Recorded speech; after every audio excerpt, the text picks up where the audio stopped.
Hey folks, Captain Kurt Pfister here coming at you from FlightJunkies.com. Thanks for joining us today. Right now we're going to do what's called simulator. One of the best ways of getting a good feel for the motor and what it's actually going to be like when you're flying. We like to put guys in a simulator. Some simulators are portable and they stand on the ground. Those are kind of worthless to me.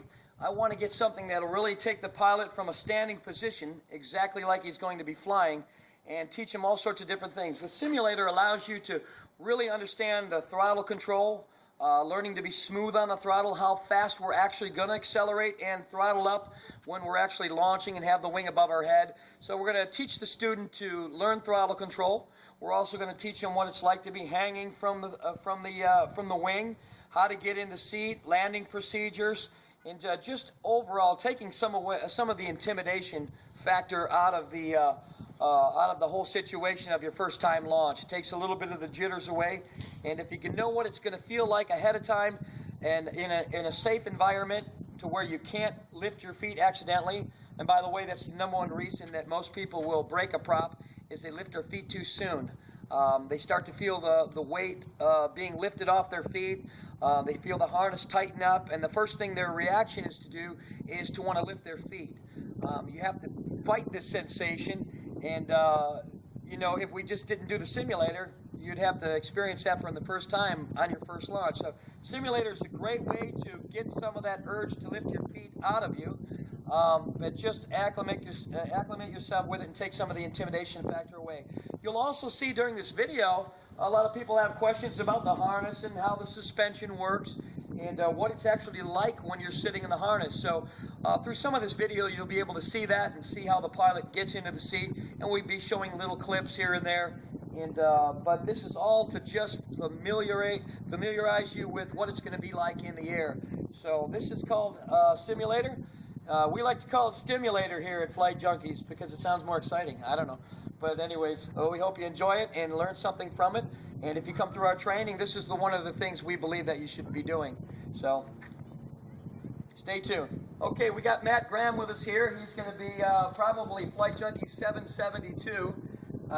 Right now, this is his essentially his first day of training. But we're going to do simulator now. We may even do it a second time before he goes to fly. Simulator doesn't take a long time, but the experience that you get from it, from even just 10 minutes in the simulator, really acclimates you with what it's going to feel like. We're going to get him into his harness. As you can see, he's already put this on wrong and tightened his belly strap down so tight he can't breathe. But this stays loose. We get our leg straps on. And this is a fresh breeze harness, so when you're in this, you can put it on ahead of time before you get in the machine. And we need the suspension. This is the suspension that we're going to use. This is what your wing is actually going to be connected to, and then of course the pilot is connected to that as well. These are called soft J suspension. Only Fresh Breeze has this. I love these because it allows the motor to free hang on your back so that it never needs adjusting. It's always in the correct position whenever it's hanging on any pilot's back. With other brands, you have to adjust the straps to change the angle and the pitch of the prop on your back and adjust it for each person that gets into it. It's kind of a pain in the butt. Fresh Breeze has this. This also offers more weight shift, and it also allows jettison feature. If you need to get out of this very quickly, you can simply pull a couple levers and jettison out of your motor, but still be flying safely in the wing. So we're going to connect up our suspension here. This teaches Matt how to do this, so that when he's on his own, he's going to know how to do it. Basically what you're going to do, Matt, is you're going to step in front of the motor. You're going to kneel down in front of it. You're going to put both feet back in the hole, which is very easy. With other brands, you have a gas tank there. You wouldn't be able to do that. You'd actually have to contort your body into a funny position to get in the harness. Now you're just going to tighten these shoulder straps down. Now these shoulder straps right here only suspend the weight of the motor while it's on the pilot's back. Once he's airborne, then those become worthless in the air until he has his landing, and then the weight is gently rested back onto his shoulders again. This is the suspension. This is going to go down to a carabiner that's located by his left and right hip. And then this, of course, is another carabiner up here that's going to be where the wing is connected to. He's going to be suspended from the wing from up here. So now we're going to have you lean forward and stand up. Nope, you're going to keep your arms on the inside. No reason to do that. Those are always over your arms, even when you're launching. Go ahead and lean forward and squat up. Okay. Now we're going to walk you over to the simulator here. And we're going to connect these up just like you would be connecting up to a wing. And for the sake of making this feel more like what it's going to be flying like, we're going to make a couple of makeshift toggles here. So this is about where your steering toggles would be, maybe a little bit higher. But for the sake of getting you something to hang on to and what it's going to feel like, you're just going to go and hang on to those. Okay, let me get you another one here. Okay, and so Matt is in the harness now, and if his wing was flying, it would be up there, and he'd be looking straight up at it. So he'd be centered with this. His wing would be above his head, and he'd be looking up at it. The wing would actually be in his visual sight about where that beam is, only about 20 foot ahead of him. So this is what it would feel like in his standing position just before Matt takes off. And he's got his leg straps on. He'll check that out. His harness, will have his throttle in his hand, so go ahead and let go of that. There's your throttle. This is your kill switch. There's a secondary kill switch. This is your cruise control. We're not going to be using that. And then, of course, your hands will be on the steering. Okay. When you leave the ground, we're not going to start it up right now, but when you leave the ground, I want you to slowly sit down right now. Just kind of lift your legs. When you leave the ground, that's about what it's going to feel like right there. And you'll notice it's not uncomfortable, but believe it or not, you're not as comfortable as it is. You're not in the seat yet. Once you climb out and you get about 50, 60 feet in the air with new students, I have them climb out a little bit, get them away first before I get them in the seat. Experienced pilots will generally get in the seat shortly after takeoff. With my new students, I don't do anything. When they leave the ground, I let them climb out. I actually even have them right turn back towards me, still climbing, make another right turn on the final, and now they're at about 150, 200 feet. At that point, we have them reduce the throttle all the way down to idle, and then they start descending. But with an 8-to-1 glide ratio at a couple hundred feet, it takes a long time before they come down and hit the ground or have to touch down. So they have plenty of time to get in the seat, and what they do is they ease down the throttle, they release both hands up like this, let go of the steering completely, and the steering won't go away. When they just release these out of their hands, the steering toggles are going to stay right there because the wing is inflated and it keeps pressure on the lines, and there's a couple of stoppers there that keep the steering toggles from just going away. So he'll be able to come back for his things. He does not need them to get in the seat. The next step is getting in the seat. And we're just going to have him let go of the steering. He's going to put his thumbs out like this. You're going to come down like this. You're going to put them right here on both sides. You're going to lift your knees and slide back in the seat, just like that. You really didn't have that far to go. Nice thing I like about a Fresh Breeze harness is I can adjust this seat for any comfort level. One thing I like to do is I like to have my knees up a little bit, kind of like that. Sitting down inside, you're kind of cradled in real nice. Matt's a little thinner than the old captain is, so we are going to adjust the side lumbars. We have lumbars here that'll tighten up for him on that side. And if you look right here, here's some more. And we'll tighten those. So that kind of, see how that kind of cradles your body in there now? Never adjust any straps while you're in the air. They're adjusted for when you're standing. If you adjust them in the air, when you go to land, they won't fit because your body will be straight and upright. So anytime you're in the air, you no longer adjust these straps.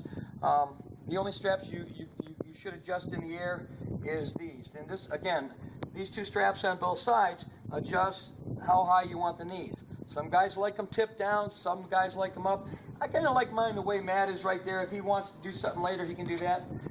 This is now that I see him when he's sitting in it, that's a good, just to where this is just tight in the air, you can adjust that. But that's it now. Now he doesn't do anything.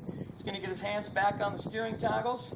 And right now, what we're going to do is we're going to start up the motor and let Matt kind of just play around with the throttle right now and just get acclimated with the torque of the motor and with the way that it climbs and the angle.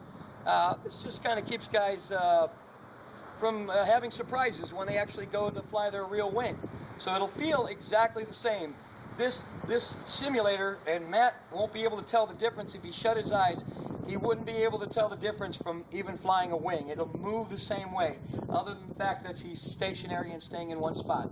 So right now, we're going to go ahead and start it up. Look behind us. We've already pre-checked it and pre-flighted it to make sure everything's okay with it. So we're just going to go ahead and start it up. Clear.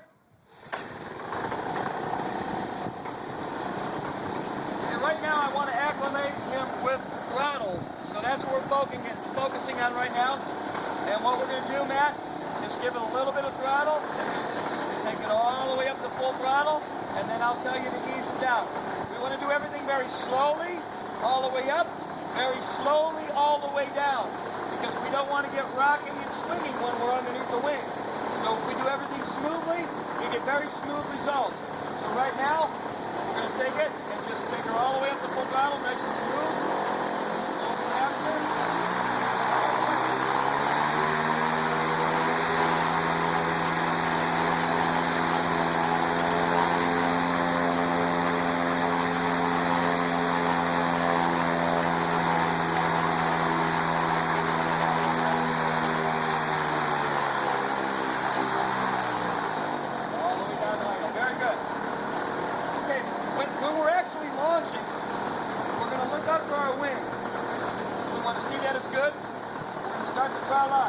One of the things I like to do is reduce some of that torque by giving it a little bit of throttle and then rolling in smooth for the rest of it. So look up at the wing, give it a little bit of throttle, and roll on.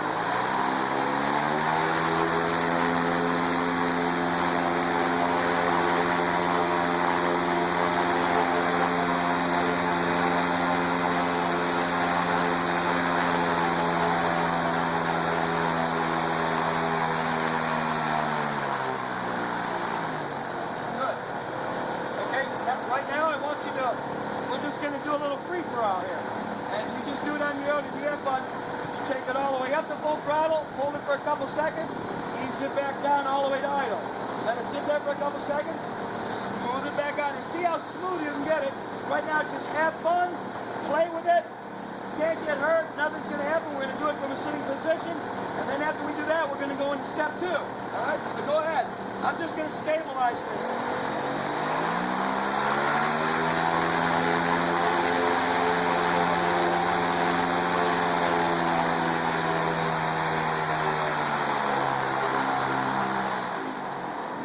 Remember, once your feet leave the ground, we no longer have to look out the wing. Our vision comes to here. We can steer them. So we look at it for a little bit. Once our feet are, we know our feet are on the ground, then look out here. Look where we're going. Ready? Yep. And smooth on.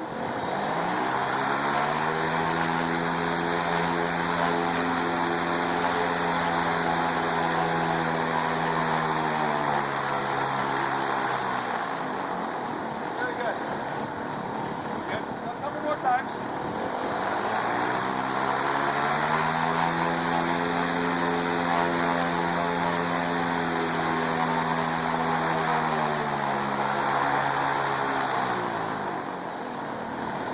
very good.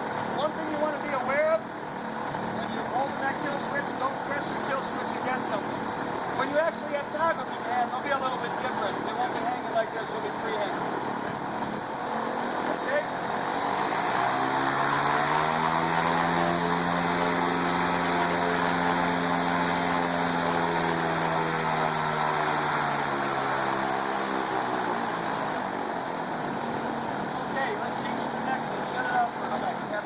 That to kill that motor. Okay, that was a mistake. You didn't have to do that. Okay. You're going to kill the motor when you're coming in for a landing. It's going to be the weight of your arms on these. Okay. So hold your hands on that. Okay, put your fingers on that throttle. When you're in flight, this is also going to teach you the proper brake pressure. When you're in flight, you want to keep a little bit of pressure on both brakes. And what I generally tell people is to keep just the weight of your arms suspended from the brake lines. What that does is it'll actually pull out the slack that's in the brake lines going up to the wing, and it stabilizes the wing real good, and you don't have to pull down. You just let it suspend the weight of your arms on the brakes, and you should just jelly your arms out. So your hands are locked, so that's the perfect brake pressure for when you're flying.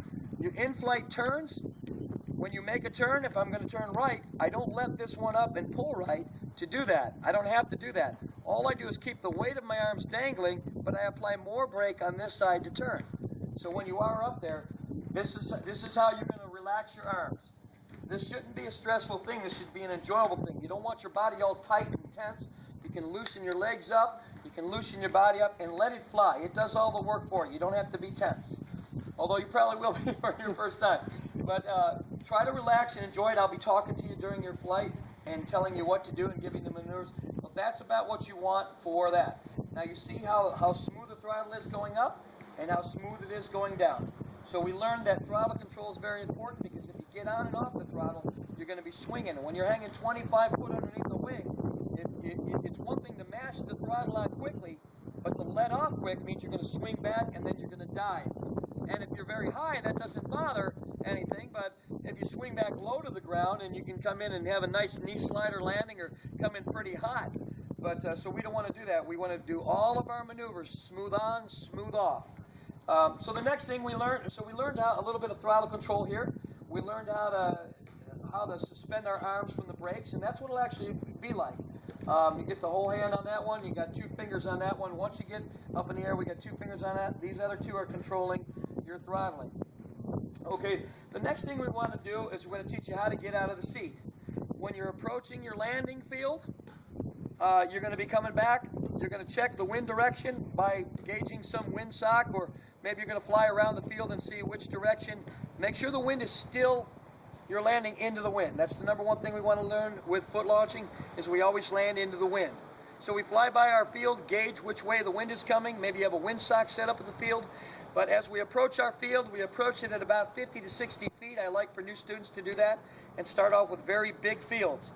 But as we approach our field into the wind, we ease down the throttle very slowly down to idle, and we begin our descent. We don't shut the motor off at this point. We look at the field and we see our glide path. When you ease down the throttle all the way to idle, it has about the same descent rate as motor off. But we don't want to shut that motor off, because we want to see for sure that we're going to hit that field. We don't want to undershoot it and land in trees or woods or anything else like that, and we don't want to overshoot it and land in trees or woods or wires or whatever's out there. We want to be sure that we're going to hit our field before we shut our motor off. Once we shut our motor off, we're committed. We don't want to spend time trying to restart or doing anything. If we shut the motor off, we set up for landing. Until your skill level improves, we want to. That's definitely something we want to do. So we ease down the throttle. We say, am I going to hit the field? If the answer is yes, I can definitely see that I'm going to not overshoot the field, not undershoot the field. Our motor then goes off. We press the button. We hold the button. We don't let up the button until the motor is completely stopped. It's a momentary switch, so it's not a button that you click and it shuts off. It's one you have to hold down, and the motor will shut off. Once the motor is completely shut off, the next thing we're going to teach you is how to get out of the seat. And this is very simple. All you do is straighten your body. So go ahead and straighten your body. Now, what Matt did was completely wrong. What he did was he used these toggles to help himself out of the seat. In actuality, he would have crashed, because these toggles go up to the back of the wing. He just now used his entire body weight to get out. So he stalled the wing. He brought the wing to a complete stop in the air, rolled it up into a ball, and he hit the ground. So this is one good reason the simulator is good. So we can point out these problems, and it's good that you're saying this too. You don't want to use any of your upper body to get out of the seat. So let's go ahead and let go of these for a second, get back in the seat again. Use our 2 thumbs, get our hands back on here. We're going to do something a little different now since Matt screwed up. He's going to go into something I like to see. I want to make sure he's not pulling on that and he understands what I mean. So he's going to put his thumb right there, and he's not going to use any toggles, and he's going to put his thumb right there. Okay? And now those thumbs are going to stay there, and he's not going to move them. All right, now go ahead and straighten your body up.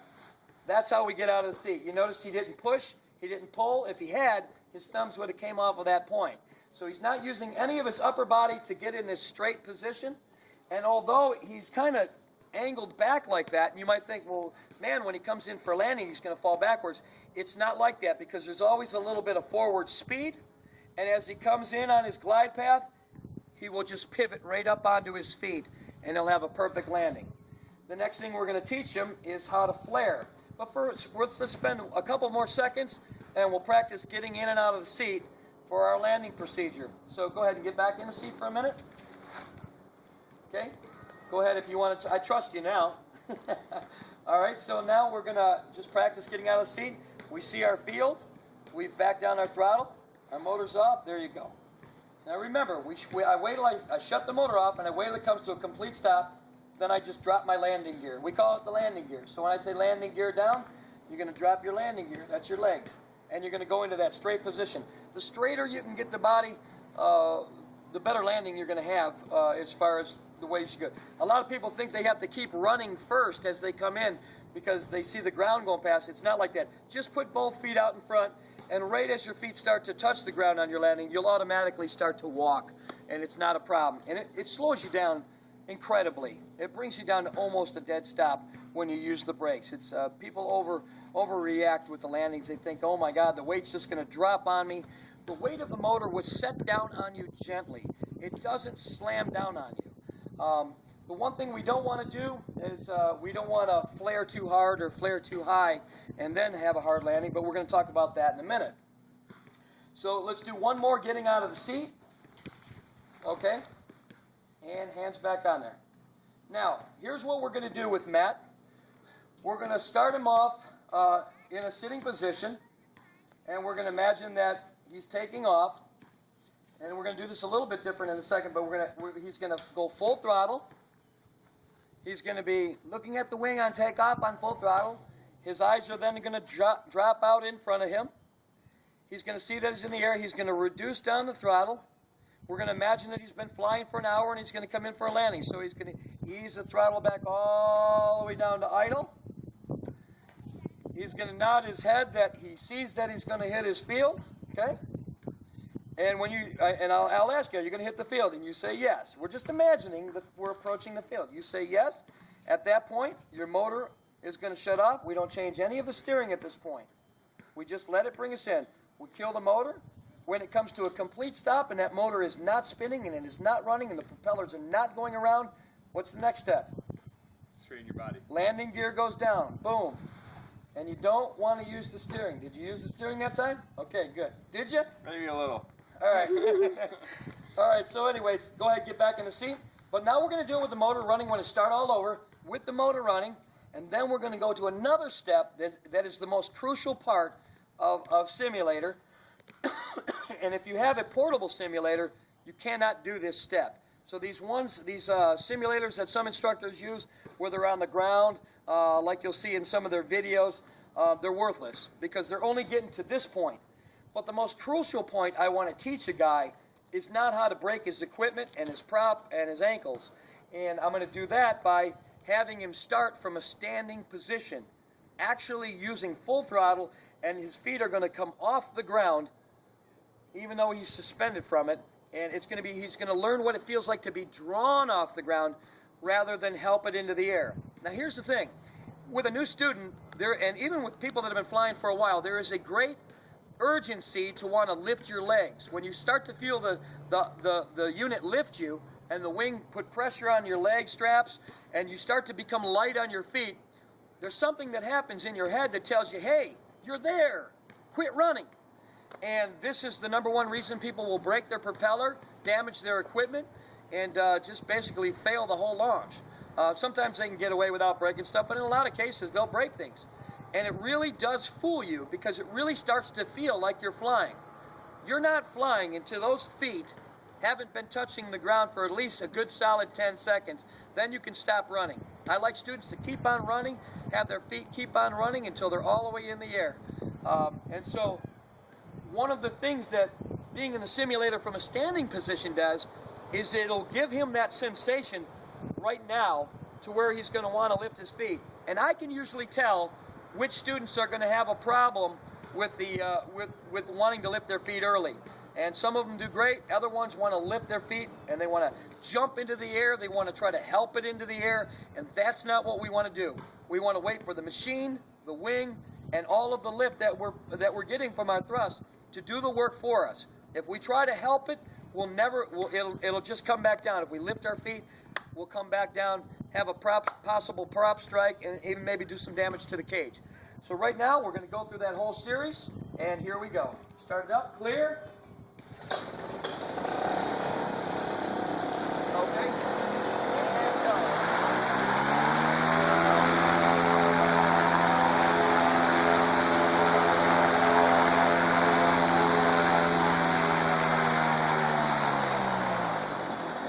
Okay.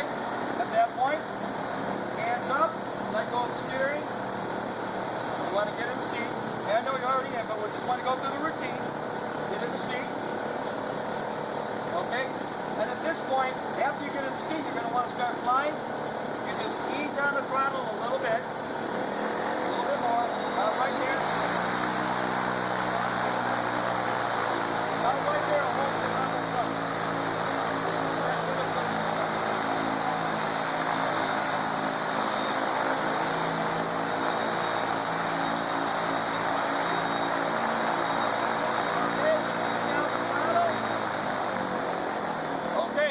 Are you gonna hit that? Yes, okay. Motor off. Wait for it. Now it's diving. We're out of the seat. Get out of the seat. Landing gear goes down. And remember, just keep the weight suspended on this, okay? But don't pull them. And you're gonna wait for it. Now, let's talk about the landing procedures. For a student just starting out, a good rule of thumb to go by when you're coming in for a landing is you don't want to make any more turns now. You already should have been lined up and nice and stable before you shut the motor off and you're approaching your field. Weight of your arms is on the brakes. As you're coming into your field at 50 feet, 40 feet, 30 feet, every time I get a student right around 25 feet, he all of a sudden, he sees the ground going past him. His first reaction is, oh my God, I got to slow this thing down. And so at 25 feet, he starts pulling a little bit, slowing down, pulling a bit, slowing down, pulling more, slowing down, pulling more, slowing down. And then he gets down to about 4 or 5 feet where he's supposed to pull, and he goes to pull and nothing happens. Why? Because he has slowed his wind speed down over his wing. Wind speed over your wing gives you lift. When you're coming in for a landing, you want to keep that wind speed up. You want to keep that lift available so that when you do go into your flare, which is what we call it, when you go into your flare, all of that lift converts into more lift. That energy, that forward speed converts into more lift. It's just like the flaps on an airplane. We bring it in. We want to keep our airspeed up. As we get closer to the ground, right before we go off the ground, we pull back on the stick and we flare. And what that does is give you momentary lift, and then it starts to sink and set you down gently. But most guys, if I left it up to most students, they would start flaring at about 25 feet. And if they flare too hard, they can literally bring the airspeed to zero, and of course their wing would stall at that point and they would fall from 25 feet. And last thing I want to do is jump off the roof of a house with a motor on my back, and that's what it would be equivalent to. But if you just wait for it, the faster you're going when you are coming in for a landing, the softer your landing will be because the flare will work better. For an average student that's just starting out in this, I have the students flare at about 5 feet. When their feet are at my head level, they can do a nice 3-count pull and push. Pulling only gives you half the lift. Following through with the other half with a push gives you more lift. So a combination of a smooth 1, 2, 3, I like to say pull and push. When we get to that push, we ought to be bottomed out on our wing, and at that point, our feet, it gave us lift, and it slowed us down at the last 5 feet, and now our feet are gently touching onto the ground. And so we'll demonstrate that out in the field for the students over and over again when they're learning how to do this. Imagine that we're coming in for a landing. After we straighten our body and we get out of the seat, I'm going to say, okay, Matt, we're at 50 feet, 40 feet, 30 feet, 20 feet, 10 feet, 5 feet, and right at 5 you're going to mirror me. You're going to pull as fast as I am. I'm going to pull and push. And you want to imagine that there's going to be tension on those toggles. Here's about how much tension. Pull and push. It's going to feel like that, okay? So, but I don't want you to go fast. A lot of students make the mistake is because It's their first flight, and they're a little bit nervous and stuff. But at 5 feet, even if they make a mistake, it's at a nice, safe height where it really is not going to hurt them. The motor's off; they're not going to do any damage. But they're going to do even if they went just rock fast, just wham, drop them, they would get a surge up and drop. But they're not at an altitude where they're going to damage any of their equipment or themselves. In most cases, I've never seen anybody do it. So, but if you do a nice pull and push. And then just wait for the ground, and as soon as your feet touch the ground, you're going to walk forward, look up at the wing, and steer it to the ground. The ride is over. And so that's what we're going to do now. And then we're going to go into our standing position and see what it feels like to be drawn off the ground for an actual foot launch, okay? So let's go start right there. And go ahead and get your hands on this. I'm going to start you back up. Stay in this position. That way we can get you back in the seat. Okay? So we're looking up at the wing. We're imagining that we're launching. Go ahead and take her up to full throttle.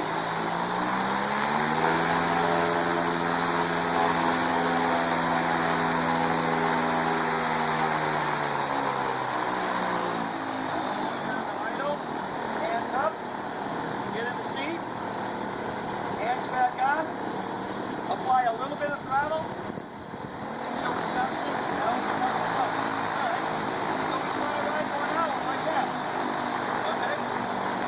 Approach our field. Check our wind direction. Does it look like we're going to hit our field? All the way down to idle. Are we going to hit it? Yes, we are. Motor up. Wait for it. Landing gear down. Good. We're at 50 feet, 40 feet, 30 feet, 20 feet, 10 feet, 5. We're going to pull and push. That's it.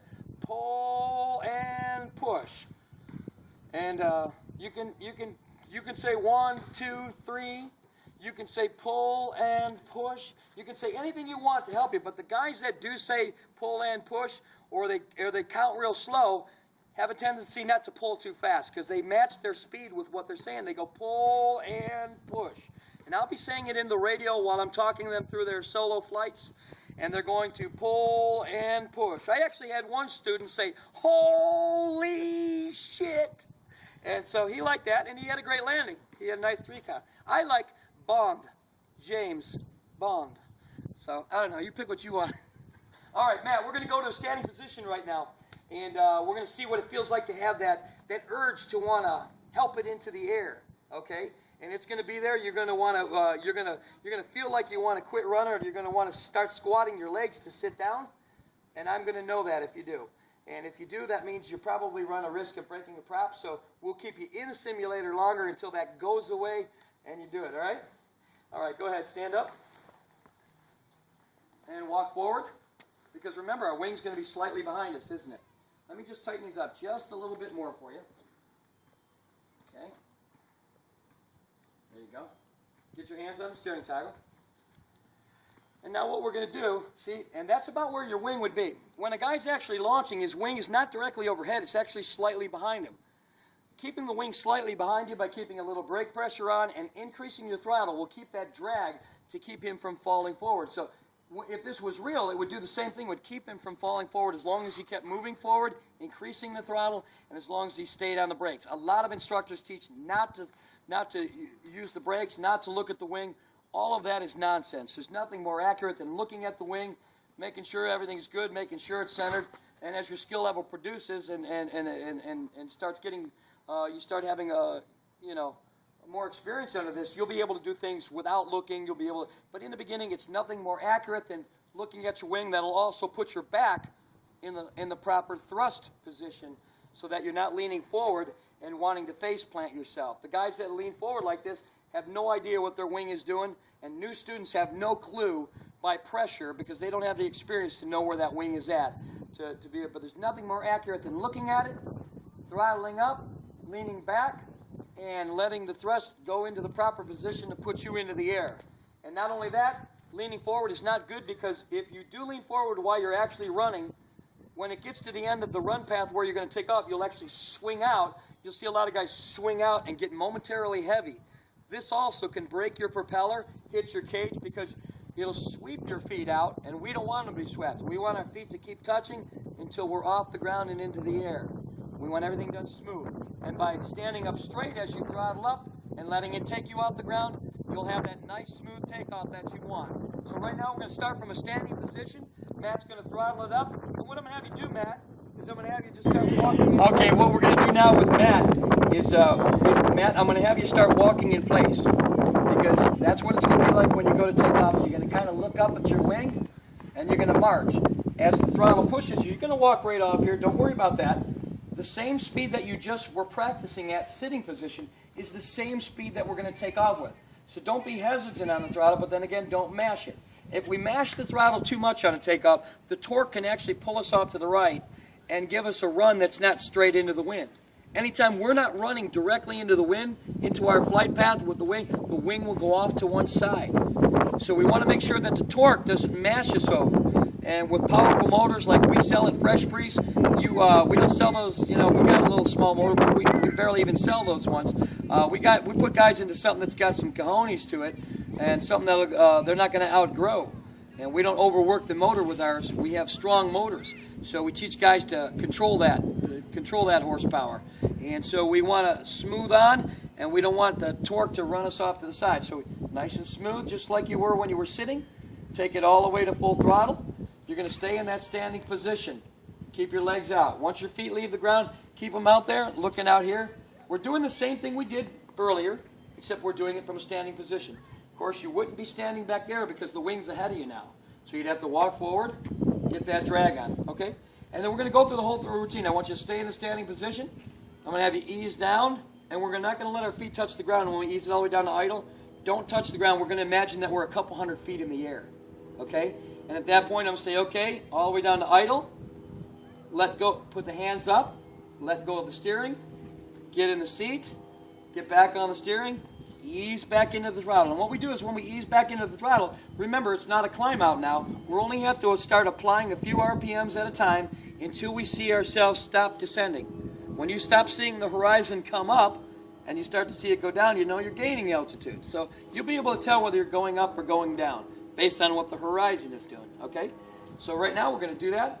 But I particularly want you to pay attention to what you're feeling for that urge. That urge is going to make you want to sit down. It really will. But don't do it. All right? keep moving your feet. Here we go. It's clear? Okay. Looking up at your wing. Start marching. Take it a little faster.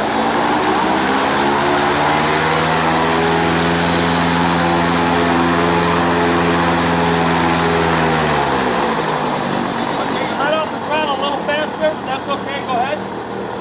Get in. It's okay to look at these. Ease back out just a little bit. A little bit. Stop right there. We'll keep you level twice.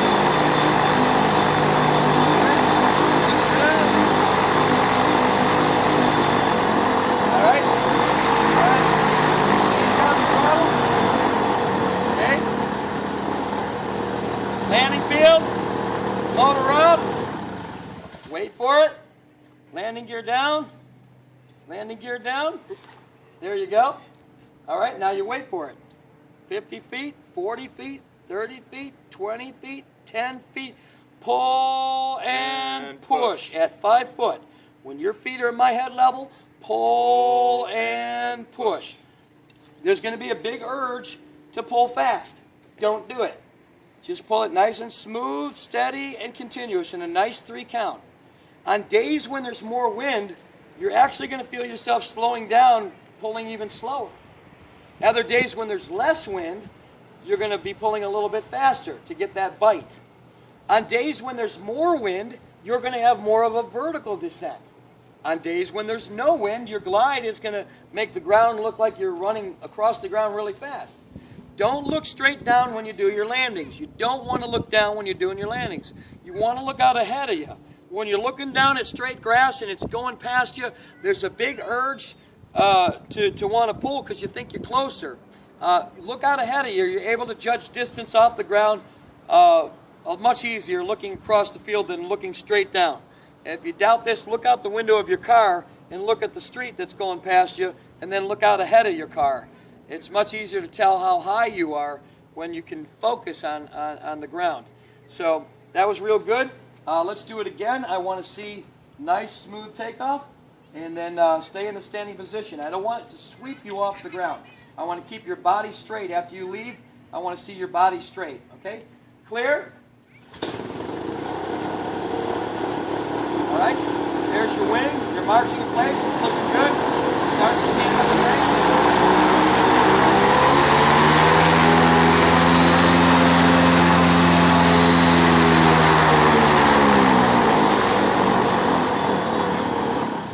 You don't have to take your hand off that to kill the motor, so I want you to get in the habit of that. It's twice now you've done that. All right, the second thing is, that time he sat down. I think you were said, pan over to this guy over here, our NYPD, watching us, making sure everything is going good.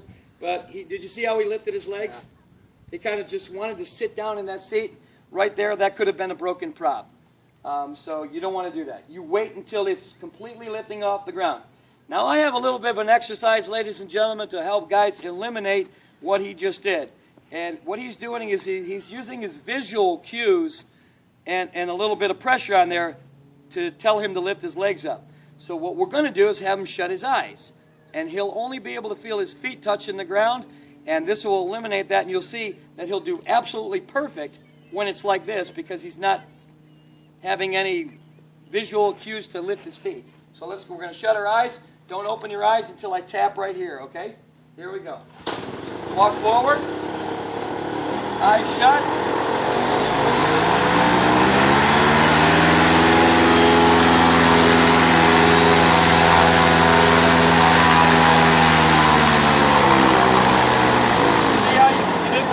That time. So that was perfect. That didn't take away. Let's do it again. Walk forward. Walk forward a little bit. Just stand totally still. Walk forward a little bit more. Stand totally still right now and shut your eyes. And take it up to full throttle. Get your finger off that kill button. Never put your finger on the kill button unless you need it. Because you can actually, on takeoff, you can be a little nervous and squeeze it and shut your motor off. So we don't do that. Okay, go ahead. Legs straight and up. Still bending your body. I want you to keep the legs straight. Let's do it again. We're going to do it until we get it right. All right, ready? Go ahead. Take it all the way to full throttle.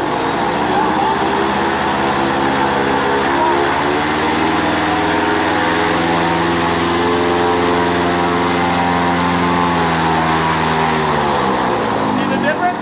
Yeah. Yeah, you're keeping your legs. That way your legs are under you. Yeah. And if you should come off the ground a little bit while you're running and come back down for a second, you can run that off and then go. Yeah. So as long as our legs are under us, our cage cannot hit the ground. So we don't want to lift them because now all we got is cage. Yeah. Not only that, when we lift our legs, shut that off a minute. Right. When we lift our legs, we make ourselves momentarily heavy. Okay, imagine standing on a bathroom scale. You're standing there perfectly still. If you just flex your legs and do this, you'll see the scale on the jump 100 pounds.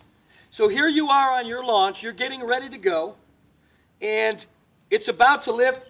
What do you weigh? How much? 180 pounds. You weigh 180 pounds. Okay, so here it is. You're running. The motor and the wing, everything's getting up to the speed where it's just about to lift 180 pounds, and you throw your legs up. You made yourself momentarily heavy by about 100 pounds. So instead of a 180-pound pilot, it was about to lift. It's a 280-pound pilot. And when you stand straight up, go ahead, stand straight up. And Matt is a tall guy. He's over 6 feet tall. But that prop is still only 2.5 feet off the ground. If he throws his legs in the air and he makes himself 100 pounds heavier for just a moment, he has the tendency and the possibility to sink down and strike that cage and that propeller against the ground. Okay? May not break the prop, may break the prop, depending on, how hard he hit the ground. On days when there's a little bit of breeze, you can get a little bit of rescue action going on there because it'll actually give you enough lift to get out of it and not hit. But either way, if you throw your legs in the air before it's time to lift you, folks, you're going to bust your stuff up. It doesn't matter what brand you have. If they try to tell you you can't break a prop because of their amazing machine and their fabulous cage, it's an absolute lie. That's something we should put in one of our scam videos. But we're trying to teach you not to do that. Proper launch techniques. Let the motor do all the work. Keep running, keep running, keep running. Don't stop running until you're 20, 30 feet in the air. And this kind of helps you. Did you get a good feel of it? Yeah. Okay. Absolutely. You want to try one more, and then we'll let the next guy go. All right. Go ahead and walk forward. We're going to go through the whole routine now. We're gonna have you take off, ease down the throttle. There's no ground there. We're at idle. We're going to let up, get in the seat, ease back on. Imagine that we're flying for an hour. Approach our field, ease down to idle. See that we're going to hit our field. Motor goes off. Wait for it to stop. Landing gear down. Wait for it. Wait for it. Wait for it. At 5 feet, we're going to pull and push. So there's actually a lot we're learning from being in a simulator. If an instructor doesn't use a simulator, he's robbing you. You need to be in a simulator. I don't care about his certification. That means absolutely nothing. Certification means nothing to do with experience. If he's not using a simulator, he's kind of robbing you of something that can really help you from having a lot of problems and really acclimate you before you make your first solo flight. And how has it helped you? A lot. Can you feel the difference? Totally feel the difference. See, students have no idea. There's this fear of the unknown. They don't know what it's going to be like. And I can't really convey to them what it's going to feel like. I can kind of tell them, but there's nothing more accurate than just being suspended from something like this. So make sure that if you go to any instructor, that he puts you in a simulator. If you come to me, you're definitely not going to pay for training, and we'll go through this whole syllabus of what we cover, and the training, the ground schooling, weather conditions to fly in, wing handling, wing control, trike, tandem. We teach all the classes here. If there's anything we can do for you, give us a call. And one thing we don't do is we never charge for training, and we never put a time limit on it. So if it takes you longer than 4 days, if it takes you longer than 10 days, you can train with us for an entire year straight every day. I don't care. Whatever it takes to keep you safe, you get unlimited free training here at Flight Junkies. And I hope this has been a little bit of a help for you. Right now, we're going to finish up with Matt doing this, and then we'll end this video. So here we go. We're going to start it all from the beginning. All right. Our wings above our head. We're marching. Take the full throttle. Don't push that. Keep going. Keep going. All the way, all the way, all the way, all the way.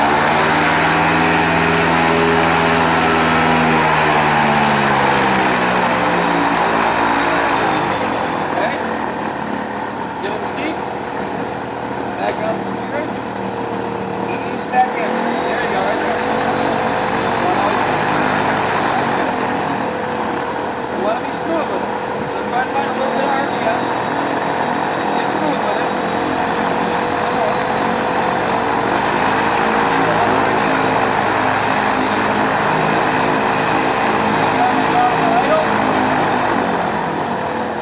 See our landing spot? Kill the motor. Wait for it. See, you see how it goes back when you kill the motor? That means it's going to dive like that. And we want it to pick up speed, because wind speed over our wing gives us what? Lift. We want lift, okay? Because that's going to convert into energy when we go to flare. Our motor is now off, which means our landing gear can go down. Don't use the seat, never use the handles. There you go. Here you are at 50 feet, 40, 30, 20, 10, 5. Pull and push. Good. At that point, your feet, you wait for your feet to touch the ground. You look up at your wing, turn around, and lay the wing down, and the ride is over. Good job. Thanks.